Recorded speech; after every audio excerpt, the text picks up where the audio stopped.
te adorar. Foi que eu nasci, quero viver para te servir. Usa minha vida como instrumento de louvor para te honrar e demonstrar o meu amor por ti.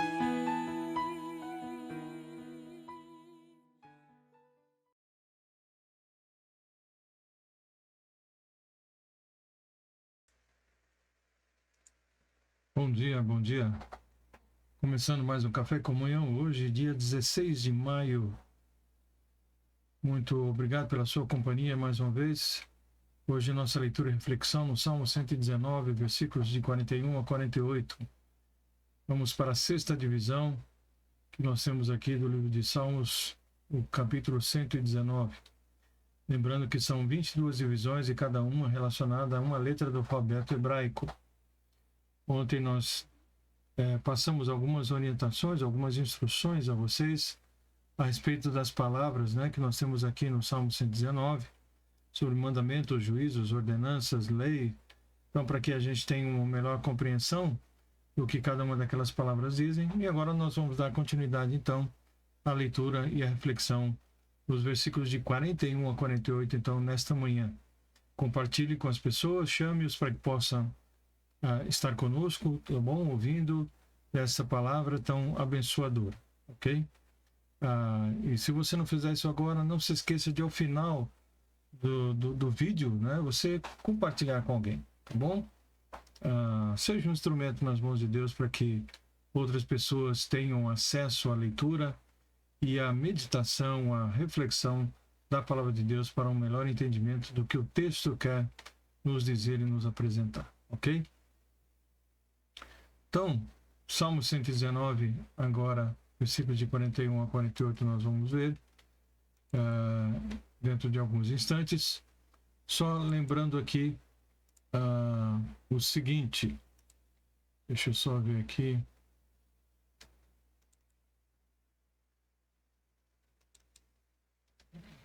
O que não está querendo aparecer aqui para mim? Vamos tentar resolver já esse assunto.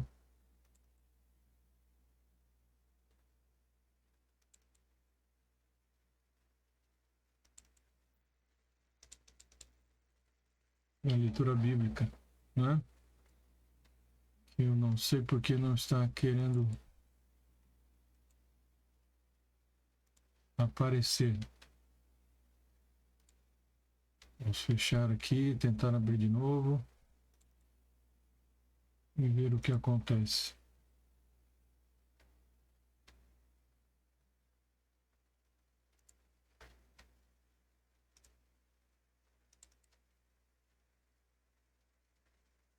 Ok. Muito bem. Aqui nos versículos de 41 a 48, o salmista pede a misericórdia e a salvação de Deus e promete dar testemunho e adorar a Deus da forma como Deus mesmo quer. Isso é muito importante de nós observarmos, porque muitas vezes as pessoas querem que Deus aceite a sua forma de adoração, a sua forma de meditação, de prostração, quer que eu aceite do jeito que Ele é. Quando, na verdade, nós precisamos nos adequar justamente àquilo que Deus exige e quer de nós. Então, o salmista ele diz que vai adorar ao Senhor da forma como Deus quer ser adorado, e não como nós achamos melhor fazer. Tá? Então, tenha sempre isso em mente, porque as pessoas têm essa atitude errônea de querer que Deus aceite qualquer tipo de coisa. E Deus não aceita qualquer tipo de adoração. Ele quer ser adorado da maneira como Ele já determinou na sua palavra, e tendo conhecimento da palavra, nós vamos saber exatamente como Ele quer ser adorado, tá? E é isso que o texto bíblico e o salmista também vão nos apresentar. Então, a sexta divisão de 8 versículos do Salmo 119 inicia então com a letra chamada Vav, que significa prego, tá? Então, nós vimos a primeira seção, versículos de 1 a 8, Aleph, que significa boi. A segunda palavra, Bet, dos versículos de 9 a 16, que significa casa. A terceira palavra, ou a terceira seção, Gimel, versículos 17 a 24, que significa camelo. A quinta seção, dos versículos de 25 a 32, a palavra ou a letra é Dalet, que significa porta. A quarta, né? A quinta seção, vimos a palavra Re, que significa, os versículos de 33 a 40, que significa casa. Então temos Bet e Re, que significa casa, tá? E agora nós vamos ver a letra Vav do alfabeto, próximos 8 versículos. Então, cada um dos versículos começa com essa letra Vav, e essa palavra, então, significa prego, tá? Então, no último versículo da divisão anterior, vimos como o salmista pede ao Senhor, Deus, para vivificá-lo. Versículo 40, eu vou colocar um versículo para que você possa ver comigo, tá?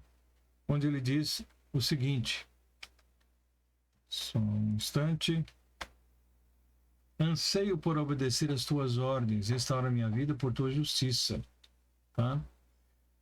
Em outro texto ele pede para ser vivificado, em outra tradução, né?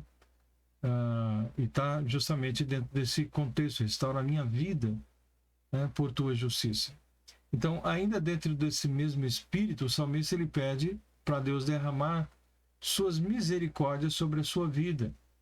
Pede ainda que a salvação que procede e pertence somente de Deus também possa alcançá-lo. E é por isso que ele diz no versículo 41, Senhor, dá-me o teu amor, a salvação que me prometeste, tá? Dá-me do teu amor, e outra tradução, dá-me da tua misericórdia, ok? Então, o salmista, tanto mais se ele for o rei Davi, né, se via em meio a ferozes inimigos que queriam vê-lo destruído.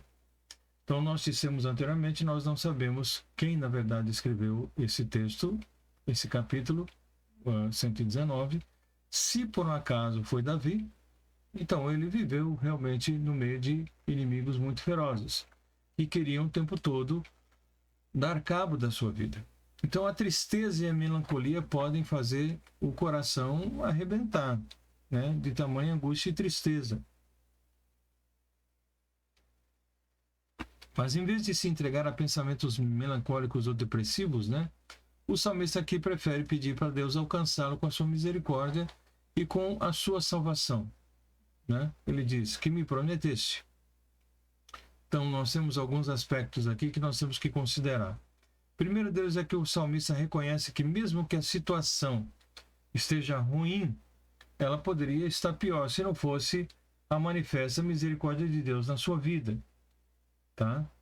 Então, as coisas só não estão ou não são piores porque Deus tem demonstrado a sua misericórdia e o seu cuidado na vida daqueles que são seus, e especificamente aqui na vida do salmista.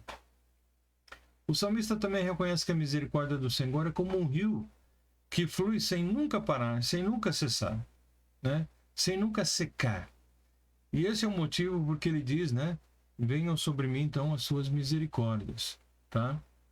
Então poderei responder aos que me insultam, pois confio na tua palavra. Então ele dá testemunho justamente da sua crença e da sua confiança plena no Senhor.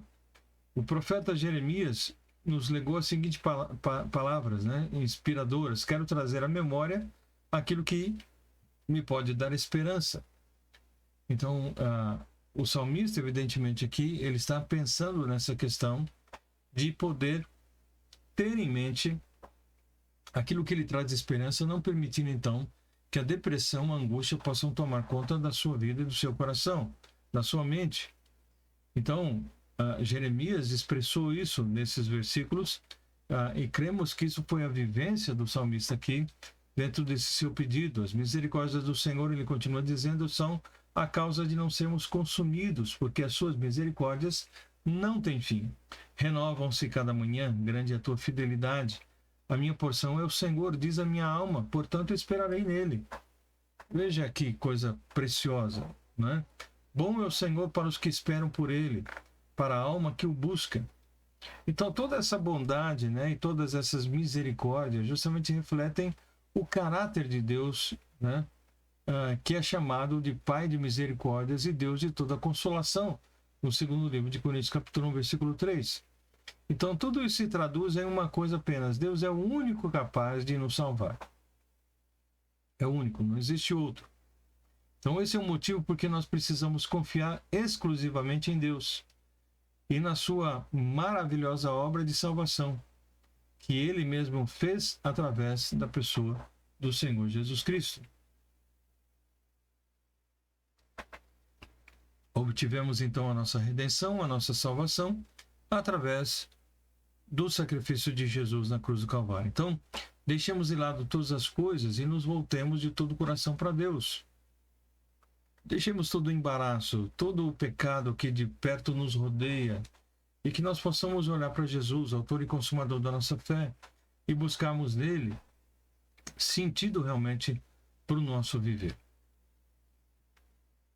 Então poderei responder aos que me insultam, pois confio em tua palavra. Não retires de mim a palavra da verdade, pois teus estatutos são a minha esperança. Então não existe melhor maneira de demonstrarmos a nossa dependência de Deus, né? Bem como a nossa total confiança na suficiência daquilo que Deus é e do que Ele pode fazer, do que nos apegarmos então à sua palavra. Então nós precisamos nos apegar à palavra da verdade, à palavra de Deus, para podermos permanecer de pé em meio às lutas e às tempestades, né? Os reveses que nós temos todos os dias. Então o salmista chama a palavra de Deus de palavra da verdade.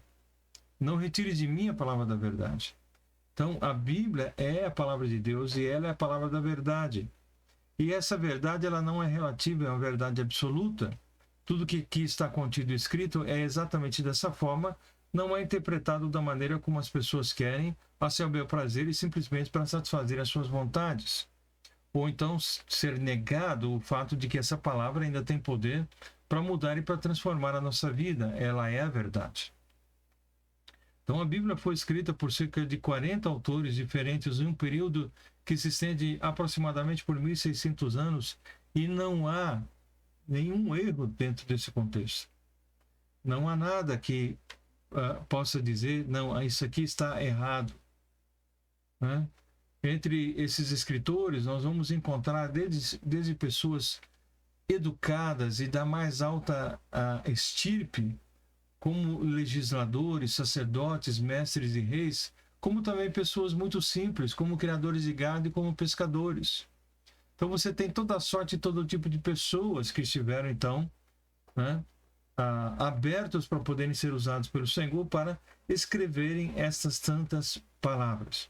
Então todas essas pessoas falaram da parte de Deus, não de si mesmos, mas foram usados por Deus para poderem escrever aquilo que escreveram e transmitir essa mensagem que chega até nós hoje como sendo algo extremamente atual. Então, são usadas figuras, evidentemente, né, na Bíblia para descrever a palavra de Deus, tal como lâmpada, que nós temos aqui no Salmo 119, versículo 105, que vamos ver, lâmpada para os meus pés da tua palavra. Hebreus 4:12 a compara com uma espada, que a palavra de Deus, né, é viva, eficaz e mais penetrante que espada alguma de dois gumes. Ela é comparada com leite, que nós precisamos então, né, beber enquanto nós somos jovens na fé, mas depois precisamos de alimento sólido. Mas ela também é semente que é jogada no solo e quando cai num bom solo, num solo que foi bem tratado e arado, ela vai frutificar e trazer realmente grandes bênçãos. Então, o aspecto mais importante acerca da palavra de Deus é que ela é a verdade. O Senhor Jesus orou ao Pai a favor de cada um de nós, né, com as seguintes palavras: santifica-os na verdade, a tua palavra é a verdade. Então, a palavra de Deus, ela é a verdade. Não se esqueça disso. Não se demova dessa verdade, dessa posição de que realmente a palavra de Deus é verdade. Não existe erro, não existe engano, não existe mal entendido, não existe mentira, não existe nada disso. Ela é a verdade. E essa verdade dura eternamente, porque ele também disse que podem passar céus e terra, mas a palavra de Deus permanece para sempre. Então isso nós cremos e confiamos dessa forma, como sendo verdadeira essa palavra. Então, uma vez garantidas a misericórdia, a salvação, né, e a palavra de Deus, o salmista está pronto para seguir o seu caminho. Está pronto a seguir. Né? Está pronto a realmente se colocar à disposição do Senhor e confiar de que Ele há de dirigir cada um dos seus passos. Versículo 44. Continuarei a obedecer a tua lei para todo o sempre. Então não vai obedecer apenas em algum momento, vai obedecer sempre. Agora, não se esqueça também disso. Esses homens e esse salmista, e se for Davi, mais uma vez frisamos isso, não é alguém que não falha, que não erra. Continuarei a obedecer a tua lei para todo sempre. É essa vontade e o desejo do coração. Mas muitas vezes nós permitimos que o inimigo, então, nos atropele, que nos passe uma rasteira. E acabamos por fazer aquilo que nós não desejamos fazer. É o que o próprio apóstolo Paulo diz: o bem que eu quero fazer eu não faço, mas o mal que eu não quero está sempre diante de mim. Então há uma luta constante para fazer aquilo que é certo e aquilo que agrada a Deus. Então o salmista, como também, se não for Davi, se for outro, com certeza cometeu seus deslizes, seus erros, mas isso não significa de que o sentimento, o desejo de obedecer à lei de Deus para todo sempre não esteja arraigado no coração. Então isso é muito importante. Nos nossos dias, infelizmente, né, compromisso com Deus é algo muito raro. E aqui o salmista está falando exatamente sobre esse compromisso. Nós vamos ver como o salmista se compromete com Deus e que seu exemplo nos sirva de inspiração. Porque o salmista ele vai declarar que ele leva a sério a palavra de Deus. Continuarei a obedecer a tua lei para todo sempre. Eu levo a sério a palavra. O salmista leva a sério a palavra de Deus. Eu vou obedecer até o fim. A Bíblia não será usada apenas como um enfeite, como um fetiche, como um amuleto. Não. Ela será obedecida, será vivida. Eu quero obedecer. Andar na dimensão que Deus mesmo supre cada necessidade. Andarei em liberdade, pois me dediquei às suas ordens. Então eu terei liberdade porque eu estou então fazendo o quê? Me dedicando a obedecer aquilo que Deus ordenou. Então isso é muito importante, né? Essa ideia de andar em liberdade é uma ideia que fala, uma expressão hebraica que traduzido fala sobre ter largueza, né? Usado para descrever uma praça pública dentro de uma cidade. Então era larga. Então ele descreve um lugar aberto, um lugar amplo. O salmista ele usa essa palavra para indicar que vai obedecer aos mandamentos de Deus livremente, não por obrigação, e sempre expandindo o seu terreno, sempre buscando cada vez mais conhecimento do Senhor e da sua palavra. Então é precioso nós observarmos esse desejo no coração do salmista. Ele também quer dar testemunho de Deus e da sua palavra. Ele diz isso: falarei de teus preceitos a reis e não me envergonharei. Né? Ele vai falar da palavra para outras pessoas, para outros governadores, para outros líderes. E ele diz que não vai se envergonhar disso. Ele, como rei, diante de poderosos, ele diz: eu vou falar a respeito dos teus preceitos, daquilo que o Senhor estabeleceu, da nossa conduta, a maneira de caminhar na tua presença. Eu vou falar sobre isso. Então, nosso Deus é bom. A mensagem de Deus, ela é boa. A palavra de Deus é a verdade. Então, nós não temos do que nos envergonhar. E o salmista tinha consciência disso. Porque hoje também é muito comum pessoas se envergonharem do evangelho que elas dizem que abraçaram, do Deus que elas dizem que amam, mas têm vergonha de falar dele, sobre ele.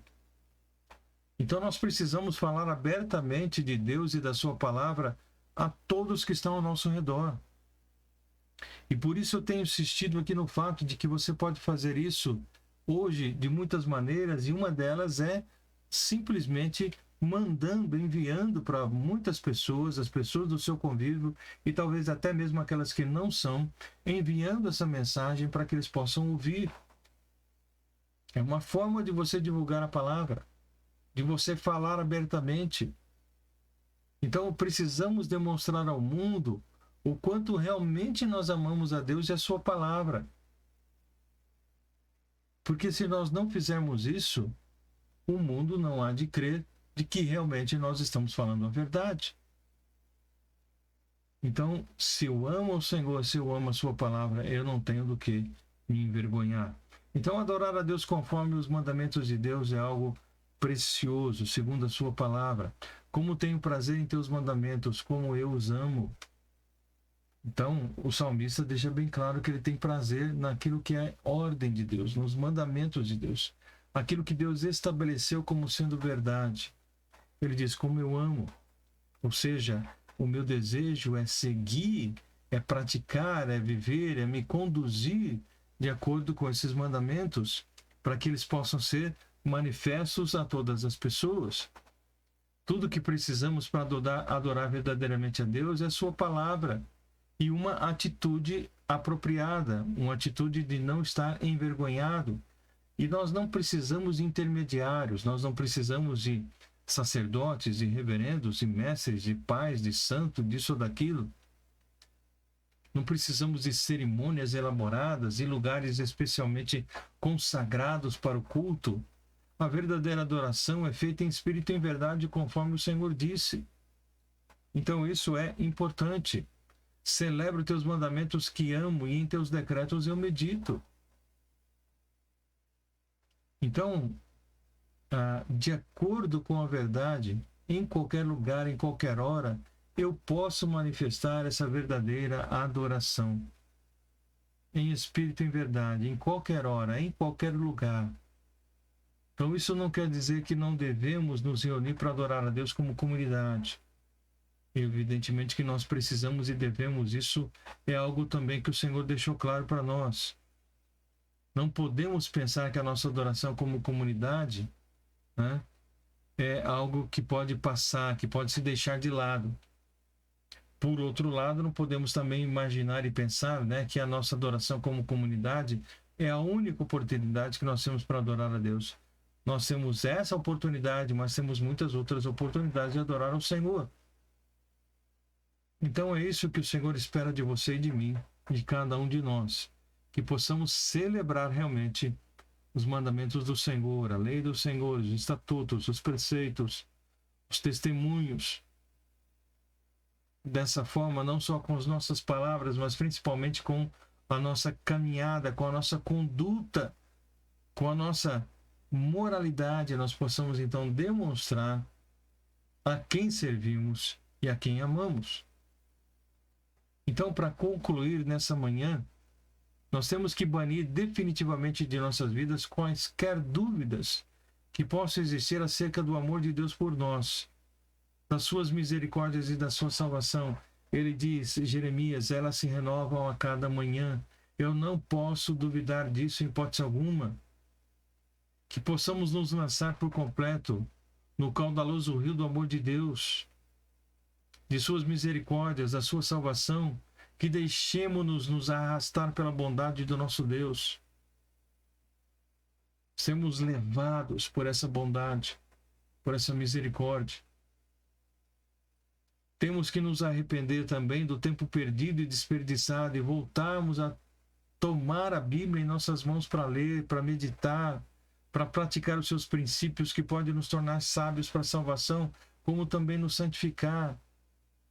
Precisamos retomar essa palavra na nossa vida, na nossa mente, no nosso coração, e não apenas nos tornarmos religiosos que vão bater o seu cartão, mas que não têm nenhum compromisso com a verdade, e nem mesmo com o ministério, com a missão de servir a Deus em tempo e fora de tempo. Temos que viver a vida cristã andando no espaço na largueza que Deus espera, como nós vimos o salmista dizendo: quero ampliar a minha visão a cada dia, quero ampliar o meu conhecimento, quero ampliar a minha rede de pessoas com as quais eu posso compartilhar essa mensagem. Temos que viver a vida cristã andando então nessa largueza, buscando cada vez mais espaço, irmos cada vez mais longe. Temos que testemunhar acerca de Deus e da sua palavra, e temos que nos tornar verdadeiros adoradores, que não estão limitados a tempo e a espaço, não estão limitados a um prédio físico, mas que vão muito além disso. Mas, de novo, lembrando da importância de lá estarmos juntos na celebração conjunta comunitária, para podermos então nos fortalecer e sairmos para poder adorar e servir ao Senhor. Então é isso que o salmista quer aqui nos mostrar, quer nos dizer nessa manhã, que a graça de Deus possa alcançar a sua vida, o seu coração, que você possa permanecer firme nesse dia e todos os dias da sua vida na presença do Senhor. E se você não está andando dessa maneira, que você possa parar, refletir e pedir misericórdia ao Senhor para que possa conduzi-lo, como o salmista aqui diz: eu quero fazer a tua vontade, eu quero seguir as tuas ordens, eu quero fazer aquilo que o Senhor deseja, eu quero adorá-lo da maneira como o Senhor quer ser adorado. Então que Deus possa nos abençoar cada um de vocês, cada um de nós, e que possamos ter essa oração do salmista como nossa oração todos os dias, para que assim nós possamos, ampliar a nossa atuação e conquistarmos, a atenção das pessoas para o reino de Deus, para a luz da palavra que pode iluminar aqueles que são em trevas. Tá bom? Vamos orar encerrando. Pai, muito obrigado por essa manhã, obrigado pela tua palavra, e que nós possamos praticar tudo aquilo que nós ouvimos hoje, e que assim, ó Deus, possamos te servir com alegria em nosso coração. Oramos assim em nome de Jesus. Amém. Que Deus possa abençoar os meus queridos. Amanhã, se Deus permitir, estaremos juntos então com os próximos versículos então de 49 em diante, mais 8 versículos aí que teremos pela frente, tá bom? Dando prosseguimento, e mais uma sessão então, de 8 versículos, mais uma letra hebraica, mais um significado, demonstrando então que nós temos apreço, carinho, desejo de conhecer mais dessa palavra e de poder compartilhar com tantas pessoas quanto for possível. Tá bom? Que Deus abençoe ricamente, e amanhã, então, Deus permitindo, estaremos de volta aqui para mais um tempo juntos, em torno da bendita e santa palavra do Senhor. Que Deus os abençoe. Um bom dia a todos vocês.